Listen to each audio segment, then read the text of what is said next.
Halo semuanya, pernah nggak sih Anda merasa bersalah gitu karena merasa hidup Anda tuh ya biasa-biasa aja?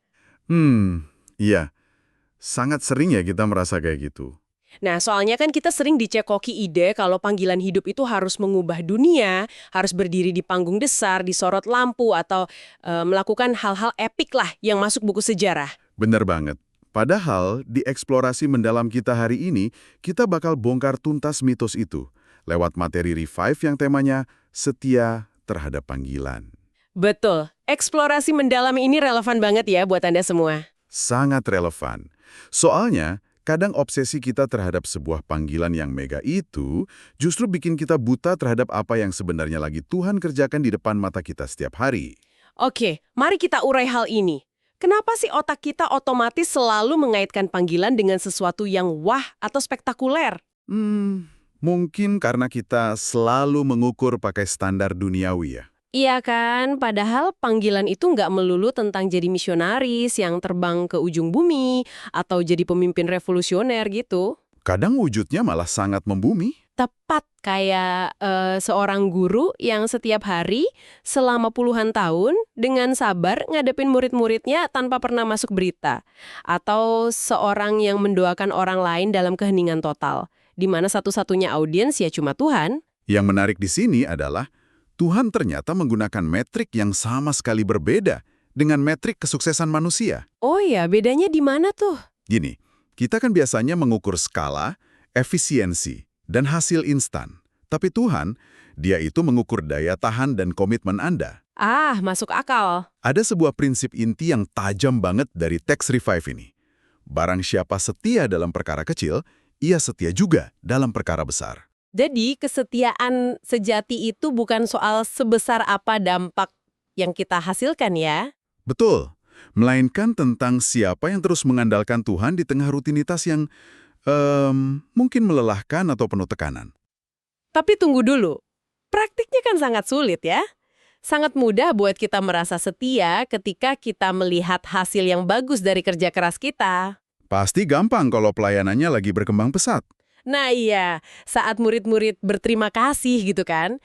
Tapi jika kesetiaan lebih tentang daya tahan daripada hasil instan, bagaimana wujud nyatanya saat kondisi sedang sangat hancur? Wah, itu realita keras yang harus kita hadapi.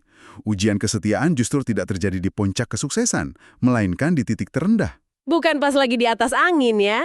Sama sekali enggak. Untuk menjawab kegelisahan Anda tadi, materi ini pakai Rasul Paulus sebagai studi kasus yang sangat ekstrim.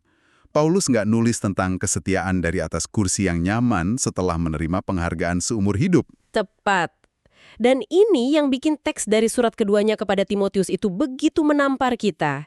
Di akhir hidupnya, dari dalam penjara yang dingin dan diambang kematian, dia nulis kalimat ini. Dengarkan baik-baik, aku telah mengakhiri pertandingan yang baik, aku telah mencapai garis akhir, dan aku telah memelihara iman. Coba Anda bayangkan konteks emosional di balik 2 Timotius 4 ayat 7 tersebut. Di mata dunia modern, mati di penjara akibat penganiayaan dan penolakan mungkin terlihat seperti sebuah kegagalan mutlak. Sangat tragis kelihatannya. Tapi bagi Paulus, dia justru sudah mencapai garis akhir. Ini membuktikan satu hal fundamental. Kesetiaan berarti Anda menolak untuk menyerah pada keputusasaan. Bahkan ketika hasil dari kerja keras Anda sama sekali belum terlihat. Persis. Tapi jujur aja nih, melihat realita Paulus yang begitu ekstrim, motivasi untuk bertahan kayak gitu nggak mungkin bisa diproduksi oleh kemauan manusia semata kan? Jelas nggak akan sanggup. Soalnya secara psikologis, manusia tuh punya batas kelelahan emosional. Kita nggak bisa terus memelihara iman cuma mengandalkan kekuatan tekad sendiri. Sangat setuju. Dan disinilah letak mekanisme pertahanannya. Materi ini secara spesifik ngejelasin kenapa kita sering gagal. Kenapa tuh? Karena kita memaksakan pakai bahan bakar kita sendiri. Kemampuan manusia itu sangat terbatas.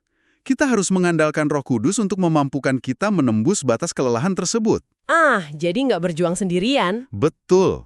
Firman Tuhan menjadi jangkar realita yang menahan kita, terutama saat emosi kita mencoba meyakinkan kalau semuanya sia-sia. Dan ini juga ngejelasin kenapa kita butuh komunitas, bukan?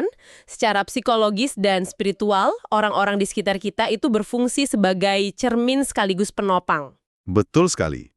Saat visi Anda mulai kabur karena kelelahan, Komunitas yang sehat bakal meminjamkan mata mereka untuk ngingetin lagi kenapa Anda memulai panggilan ini dari awal. Kita harus terus ada di dalam persekutuan dengan orang percaya lainnya ya. Supaya saat satu orang mulai goyah, Yang lain bisa narik dia kembali. tepat. Kita saling menguatkan untuk berjalan bersama menuju kekekalan. Wow, sebuah pengingat yang sangat kuat. Bahwa sekecil apapun tugas Anda saat ini, itu punya bobot kekekalan di mata Tuhan.